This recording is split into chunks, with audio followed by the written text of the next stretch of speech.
Greetings, friends.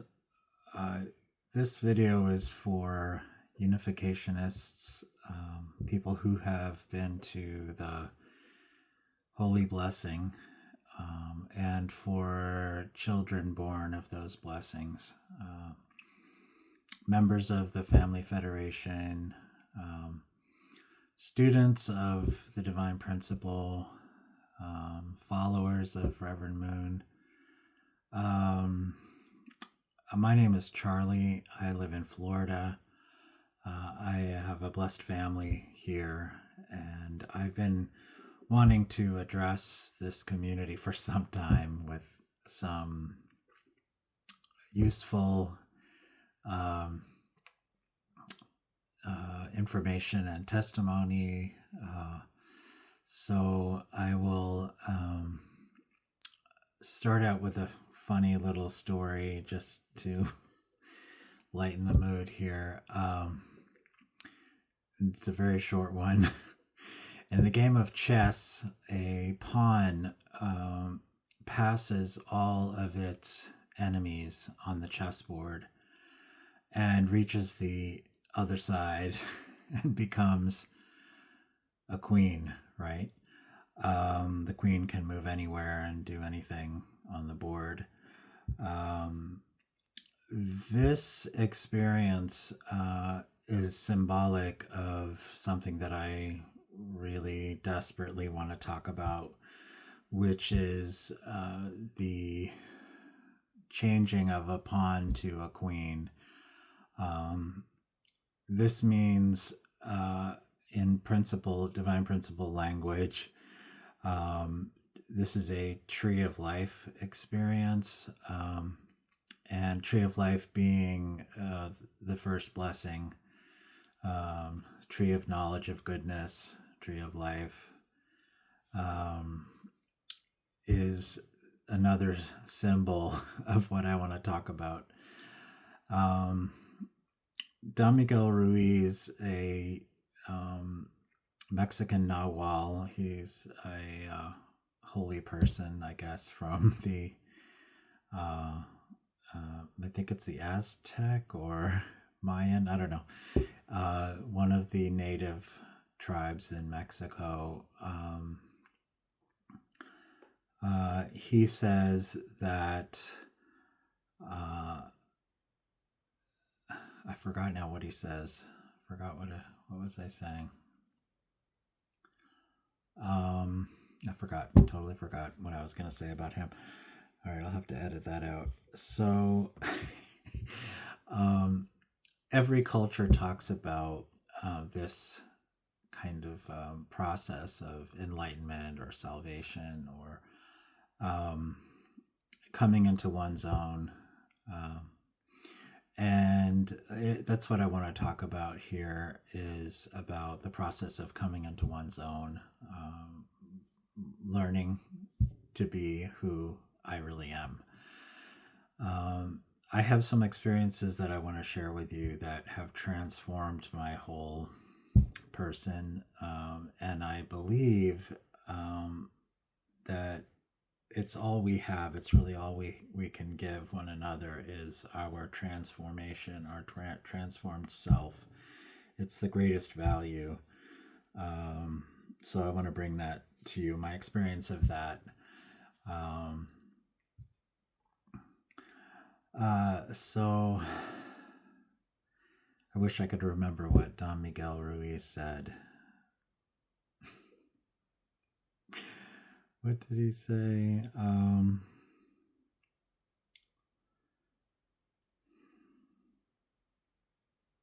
Well, he has a lot of great things to say about having your own story, and trusting in your own story, and that everybody's story is different. And what I've come upon is a kind of a look on the first blessing that I think is really critical.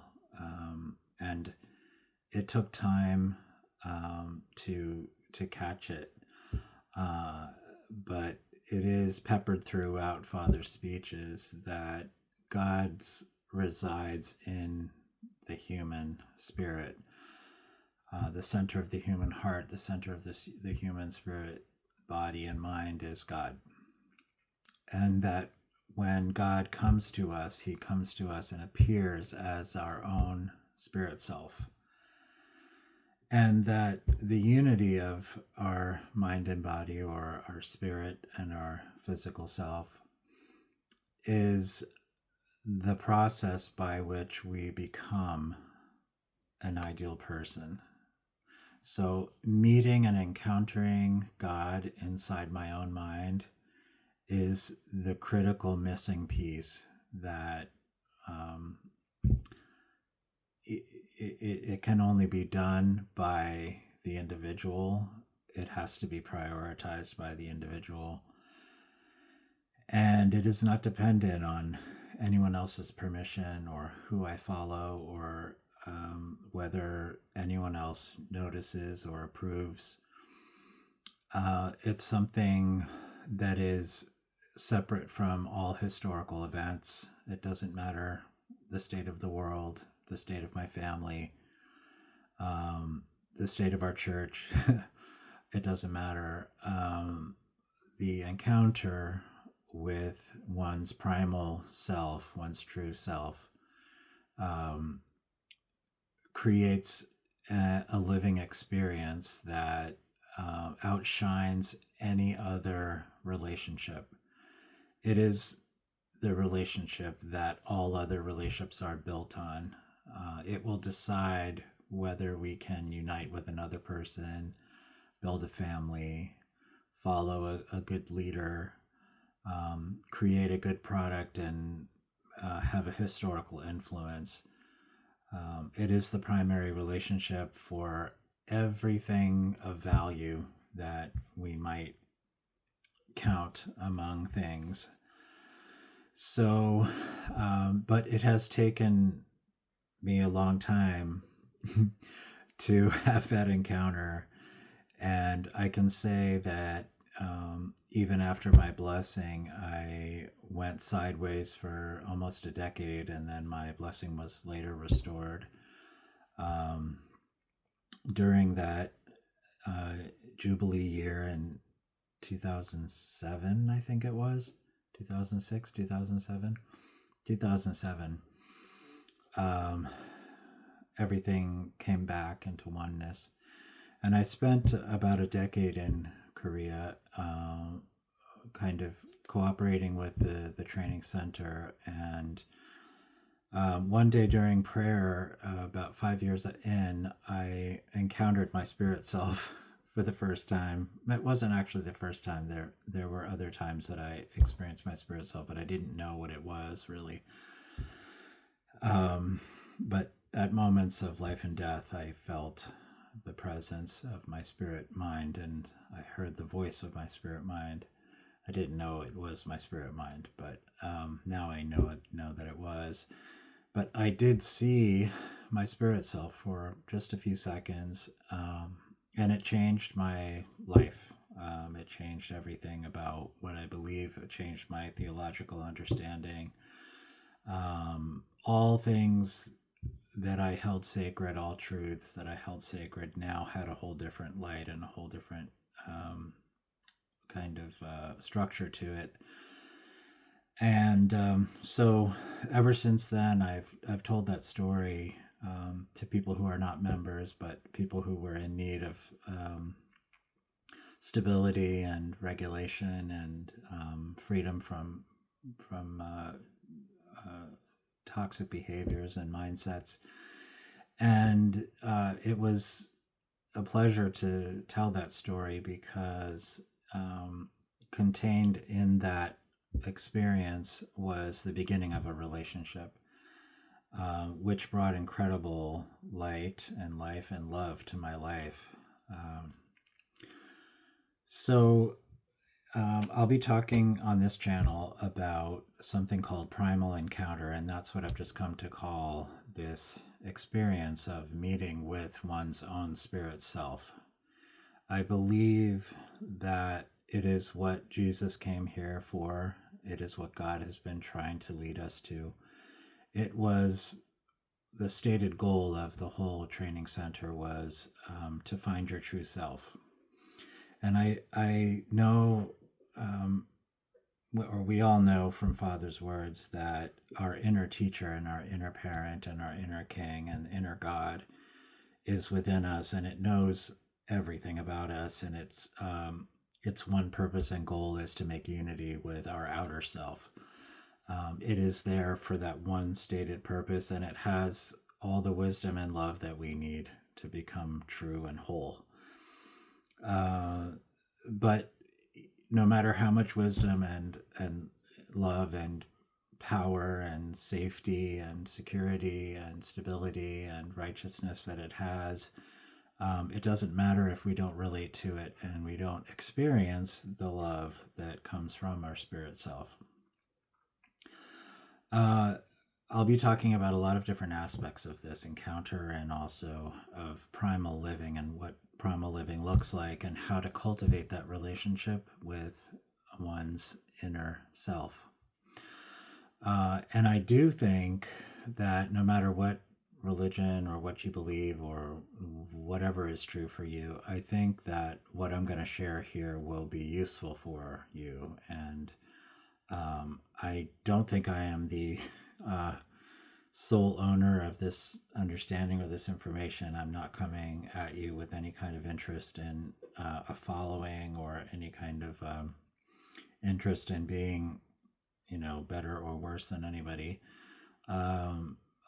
In fact, that's one of the great liberations of meeting one's own inner self, is that there's no longer any concern about comparing myself to anybody else. I would be far more interested in following and loving my own inner spirit self than I would anybody else's, including Reverend Moon or Jesus or anybody or even God.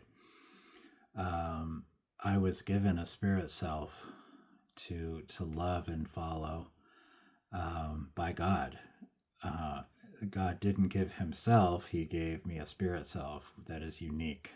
And that's another reason I like to call it primal, or I use the word prime sometimes, because it's indivisible and it's unrepeatable, and it's you can't imitate it and you can't reproduce it.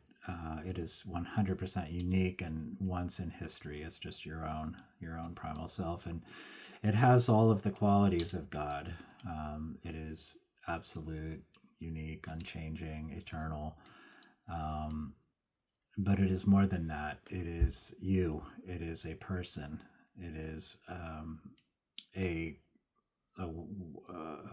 wealth of kindness, of curiosity, of humor, of creativity, an endless source of loving relationship.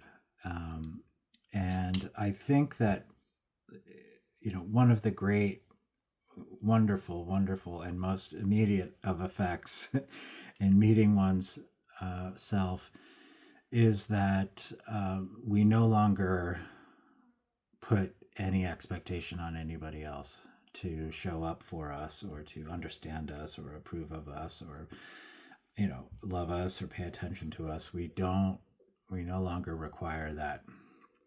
So it frees our spouses, our parents and children, our friends, our enemies from any kind of expectation or blame or outrage or controlling, which is wonderful and important. And if you're just a kid, then it also will free you from the kind of romantic fantasies you might have. If only I could be understood and loved by someone, oh, then I would be happy. Whatever love and understanding God wants for you, it might come through another person, but it won't matter if you don't feel it towards yourself already. If you haven't met your inner mind and felt the comfort and the fitting like a glove of your spirit with your body, you won't be able to appreciate it from anybody, and you also won't be able to give that to anybody. And ultimately, it can't be given or received anyway. It can be appreciated and harmonized with like who you are and what you believe, and whatever quality of characteristics you have, or whatever type of fun thing you like to do. It can be enjoyed and elaborated on and expanded by people you love, but they cannot give you the security and the ticket to goodness, or likability, or whatever it is. We have to first find that from God through our spirit self. I like to call my spirit self my inner man. This is how I thought about him for a long time. People used to ask me, how do you keep that relationship alive with your inner person? And I could say, honestly, I didn't know, because for many years I didn't cultivate it. I knew it was there, and I felt so liberated from so many hangups and problems. But I wasn't actively pursuing that relationship. So while I was free from obsessing over the dramas of things around me, some of the characteristics one person said about dysregulation, I love this, are overwhelm, isolation, avoidance, blame, and fantasy. These are five signals that you're not in touch with your inner self. I'll say them again: overwhelm, isolation, avoidance, blame, and fantasy. If you're kind of checking out, or turning your hostility on others, that you're not living in you're not seated well in your spirit self. So I continue to live with all of those things, and I still I'm still fighting those things, but it's not exactly fighting them. There's a process where you can, I'll go into this in the next video, but there's a process that you can do to unburden yourself from the habits that we have accumulated from living in a subprimal world, is what I like to call it. Humans who aren't in relationship with their spirit mind can do all kinds of mediocre living, or a life of really hurting themselves and others. So I'm really happy to start this intro channel, and I'll be going into, probably the first thing I'll be going into is the exercise that I do to rejoin with my inner self, to cultivate that relationship of love. I'll be talking about what that feels like, and how it kind of dissembles a lot of the kind of traps that our mind gets into, which seem unsolvable and are really truly not manageable unless we bring to bear our inner mind. So I'll say one last thing. This is not about following. It's not about following our higher self, like we're just lower selves, and like we're just following our higher self. It isn't about that. It's not about being a slave or being obedient all the time, because that's not really possible. It's not natural, and it's not fun. Instead, what I'm talking about is being in a relationship with our spirit self. Remember, the first blessing diagram is centered on love. There should be joy and beauty and love and fun, and it should be a warm, safe, exciting adventure, not, just trying to obey, leaving our body behind and denying our flesh, and, and just trying to squeeze ourselves through this tiny hole to follow what we think is right. No, this is about unpacking centuries. In a way, it is, when you unpack your whatever you want to call it, your trauma, your inner child, all the dark stuff that's in the basement. when we're unpacking that stuff, it's ancient curses, ancient sort of residue from just hundreds of generations of lives, thousands, I guess, of generations of lives that you know, accumulating resentments and fears. Um, so unpacking that stuff is done in an atmosphere of love. It's not done in an atmosphere of religious dogma and, you know, obedience and um, you know, mindless physical conditions. So I will be sharing about all of that, and I'm very excited. I think the potential for, you know, a new world lies in this. We have to get our pawn through the enemies in our own mind to the other end of the chessboard. We need to become a royal person, and we become true owners, true leaders, true kings. And this is the way that we leave behind the world that is built on all other different kinds of considerations and machinations and manipulations.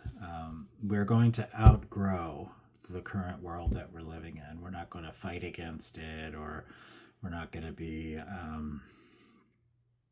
at war with the world. We're going to just simply outgrow it and leave behind the things that we no longer need. So I'm very excited, and I'll just end it there. And I'll try to do a video with my personal testimony, and I think next, though, I will do a video about the practice that I do, which helps me to reconnect on a daily basis to my spirit self, and I'll explain what that feels like. And I really hope that you find some immediate gratification and hope in just watching this video. And aside from that, I look forward to hearing from you, and I'll see you in the next one.